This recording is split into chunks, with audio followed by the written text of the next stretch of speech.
Today, a book that just might change the way you parent. It is called Simplicity Parenting. And in our hurried, competitive world where kids and adults are all racing around, this book talks about how seeds of happiness will be sown when we all slow down. I loved this book. I couldn't get enough of it last night. Joining me now is co-author and family consultant John Payne.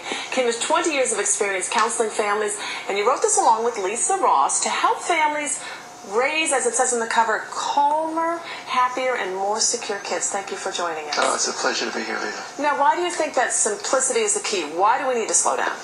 Well, you know, my work began some years ago working a lot in refugee camps in Asia, and I was seeing a lot of stressed kids. And when I came back to the West, I noticed the same sort of symptoms, and I figured, my goodness, we're living in a kind of an undeclared war on childhood because I was seeing the same sort of symptoms. And so it set me on this course of trying to work out how we could back off seeing parenting as a competitive sport. And more parents are questioning that. It used to be in the past that was not so common, but lately more and more parents are questioning. It's sort of a grassroots effort. So there are 4 things that he says in the book you can do that are easy. It's sort of like a blueprint. Yeah. The first thing is, and they call him Dr. Trash Bag, because the first thing is you got to clear out.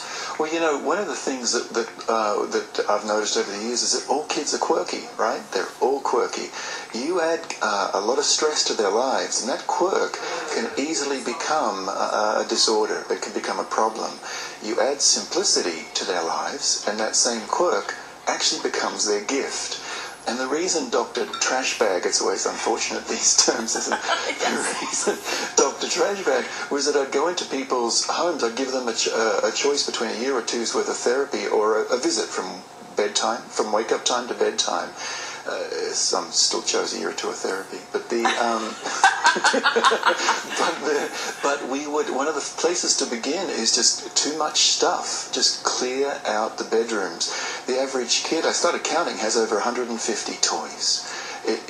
There are hundreds of items of books and clothing and toys, and just clear them out. It's just too much. And from there, once you've cleared out your house, gotten rid of all the clutter and all the stuff, change scheduling, right. Kind of realign that schedule. Right, so that we really question the parental arms race kind of thing, and we allow the kids the gift of boredom, that we allow them to just be able to have some downtime, because out of the downtime 2 things happen. One is they get really creative. I don't know if you notice that with your own kids, but when they have enough downtime, they do some great things. And the other thing is it allows them time to digest, because a lot of our kids in their busy lives, they get a lot of things that they've got to cope with and got to make sense of inwardly.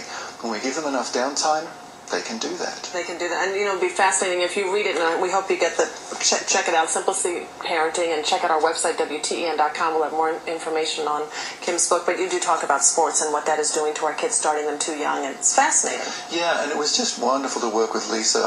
You know, her writing was just so lyrical, so beautiful in this book. And so, yeah, there are these 4 layers. It is a grassroots movement. We're training simplicity parenting coaches all over the country. Well, thank you so much for joining us. We appreciate the insight.